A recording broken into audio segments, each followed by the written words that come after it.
बच्चों, आज हम आप लोगों को विज्ञान विषय के अंतर्गत ठोस, द्रव और गैस, इनके बारे में तुम लोगों को बताएंगे, परिचित कराएंगे। ठोस क्या है, द्रव क्या है और गैस क्या है। किसी भी पदार्थ की ये तीन अवस्थाएं हो सकती है, होती हैं। कई पदार्थ होते हैं जो तीनों अवस्थाओं में समय समय पर हमें दिखाई देते हैं। जैसे पानी है तुम्हारा, पानी जो है द्रव अवस्था में रहता है सामान्य तापमान पर, लेकिन जब हम ठंडा करते हैं उसको तो वही पानी हमें ठोस के रूप में दिखाई देता है। क्यों दिखाई देता है? देखा बर्फ को? Yes sir. और जब हम पानी को गर्म करते हैं तो वही भाप बन करके उड़ जाता है। ये भाप हमारी पानी की गैस है, गैस के रूप में ये भाप होती है। तो तुम अपने घरों में भी इसे आजमा सकते हो, देख सकते हो कि जब तुम्हारे घर में खाना बनता है तो वो जब पानी गर्म होता है बटुई में, गैस में, प्रेशर कुकर में, तो उससे भाप निकलती है। Yes sir. तो वो हमारी पानी का गैस का रूप है। तो वास्तव में ठोस है क्या चीज? ठोस क्यों होता है? द्रव क्यों होता है? गैस क्यों होता है? ये तीन बातें जानना तुम्हें आवश्यक है। तो हम सबसे पहले तुम लोगों को बताएंगे ठोस के बारे में। ठोस है क्या चीज? पिछले हमने दिनों तुम लोगों को बताया था कि अणु और परमाणु के बारे में बताया था। Yes sir. कि परमाणु वो छोटा से छोटा कण है जो पदार्थ में पाया जाता है, और परमाणु वो छोटा से छोटा कण है जो कई परमाणु मिलकर के अणु बनाते हैं। इसको तुम लोग शायद जानते होंगे। जानते हो? Yes sir. ये जो परमाणु है यही मिल करके ठोस, द्रव और गैस बनाते हैं। इनकी ही विशेषताएं हमें ठोस, द्रव और गैस के रूप में प्राप्त होते हैं। हमने आप लोगों को एक चार्ट बनाया है, ये देखो, ये एक सहायक सामग्री है, हमने तुम लोगों के लिए बनाया है, इसको ध्यान से देखना। हमने इसको बंद कर रखा है कि जो जो चीज हम दिखाएंगे वही खोलेंगे, नहीं तो तुम्हारा दिमाग इधर से उधर हो जाएगा। ये देखो, ये तुम्हारे परमाणु है। क्या है? परमाणु। ये पूरा कोई एक ठोस है, पदार्थ है। ये पदार्थ कई परमाणुओं से मिलकर के बना है। ये देखिए, ये सब एक दूसरे से जुड़े हुए हैं। जुड़े हैं? देखो सब लोग जुड़े हैं। इनके बीच में कोई खाली स्थान नहीं है। ये सब एक दूसरे से सटे हुए हैं। सटे हैं? ये देखो, देख सकते हो। देखो, ये हमारा कौन सा रूप है? ठोस रूप। इसलिए ठोस रूप है कि इसके जो अणु होते हैं, परमाणु होते हैं इसके पदार्थ में, उनके बीच में खाली स्थान नहीं होता है।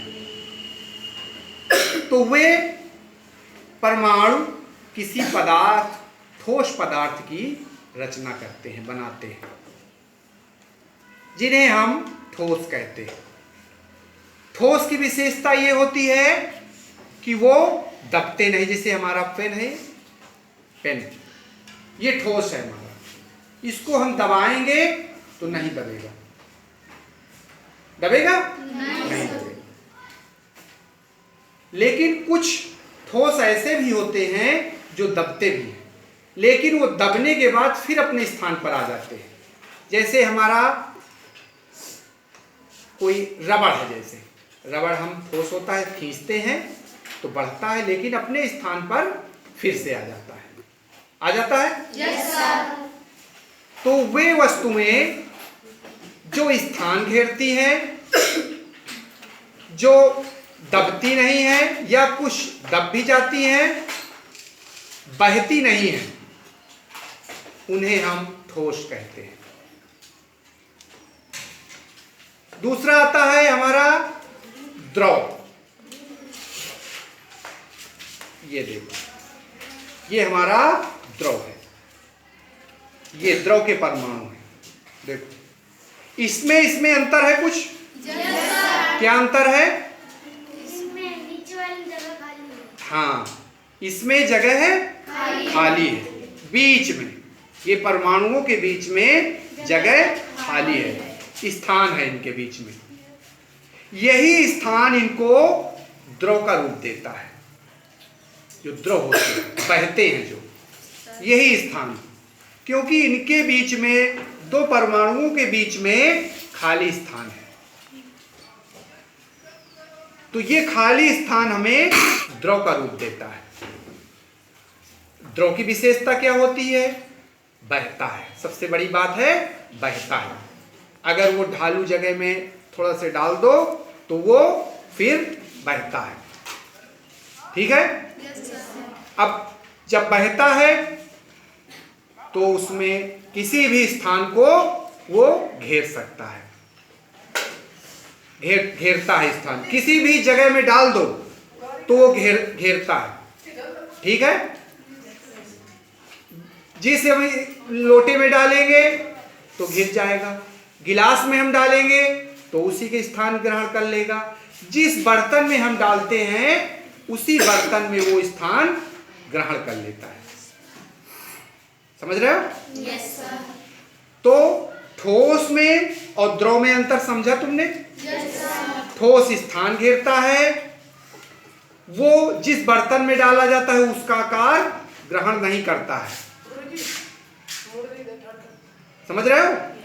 लेकिन द्रव में जिस बर्तन में डाला जाता है उसका स्थान ग्रहण कर लेता है। ठोस बहता नहीं है, बहता ठोस, लेकिन द्रव बहता है।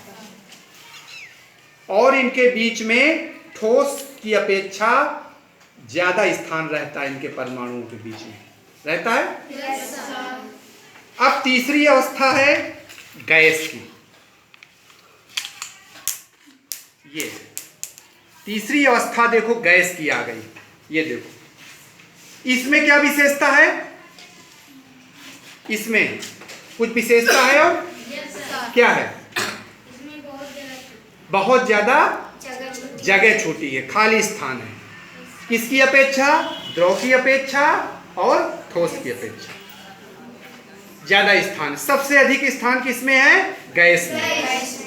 गैस के अणुओं के बीच में, जो गैस के अणु हैं उनके बीच में ज्यादा खाली स्थान है, यस सर। द्रव की अपेक्षा और ठोस की अपेक्षा। अब यही ये जो गैस है, गैस के परमाणु हैं, वो इधर उधर भागते रहते हैं। अगर जैसे हमारा खाना बनाने का सिलेंडर जो होता है उसमें गैस भरी रहती है, तो उसके अणु लगातार टक्कर मारते रहते हैं, दीवारों पर घूमते रहते हैं, लगातार घूमते रहते हैं। तुमने देखा होगा कि घर में अगरबत्ती अगर हम जला देते हैं,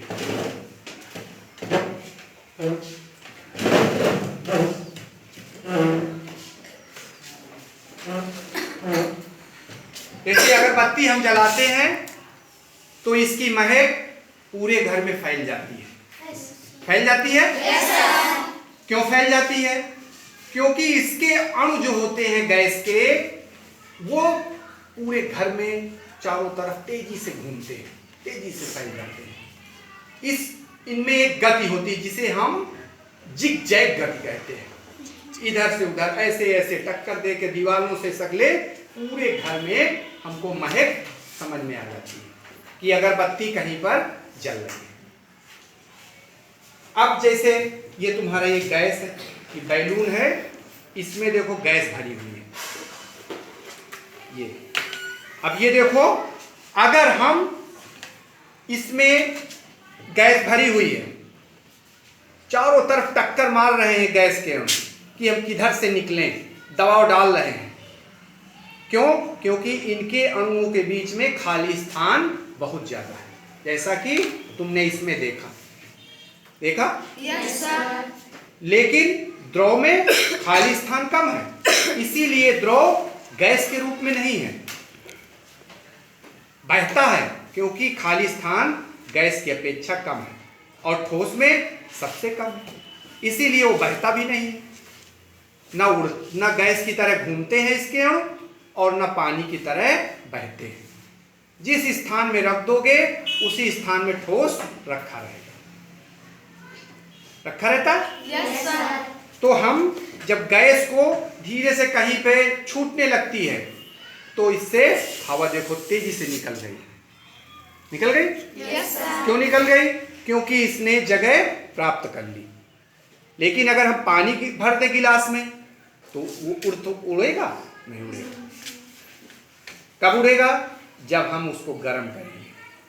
जब गर्म करेंगे तो द्रव की जो ऊपरी सतह है, पानी की जो ऊपरी सतह है, उसके अणु ऊपर निकल जाएंगे, तब उसको गैस कहते हैं। जब निकलते रहते हैं ऊपर के धीरे धीरे करके। तो ठोस, द्रव और गैस के बारे में शायद तुम लोगों ने कुछ ज्ञान प्राप्त कर लिया है। इसके एक चार्ट भी है हमारे पास, देखो एक चार्ट भी हमने बनाया है।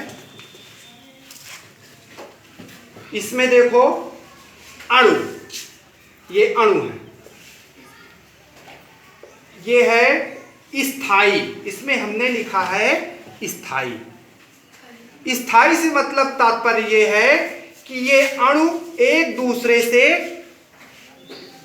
चिपके हुए हैं, स्थान नहीं है इनमें खाली स्थान, तो ये स्थायी है, ना घूमते हैं, ना इधर उधर जाते हैं, ना कहीं नहीं जाते हैं, जहां पर चिपके हैं वहीं पे चिपके रहते हैं, इसीलिए वो ये अणु ठोस बनाते हैं।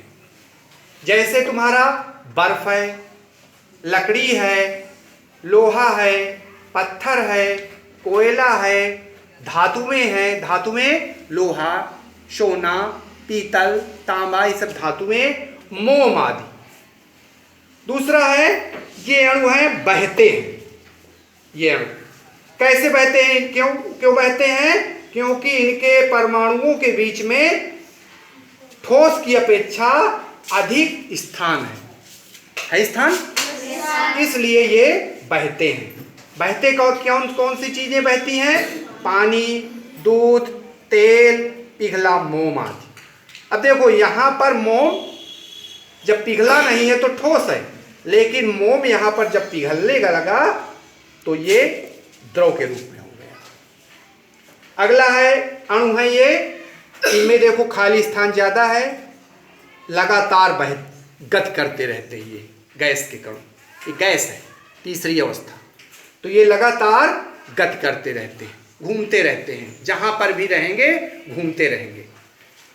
जैसे भाप, सभी गैसें, जितनी भी गैसें होती हैं, भाप होता है, इनके अणु लगातार घूमते रहते हैं। क्यों घूमते हैं? क्योंकि इनके बीच में खाली स्थान होता है, परमाणुओं के बीच में, इसलिए एक दूसरे के आकर्षण शक्ति से बाहर होते हैं। इनमें कुछ आकर्षण शक्ति होती है एक दूसरे के, इसलिए थोड़ा द्रव के रूप में रहते हैं।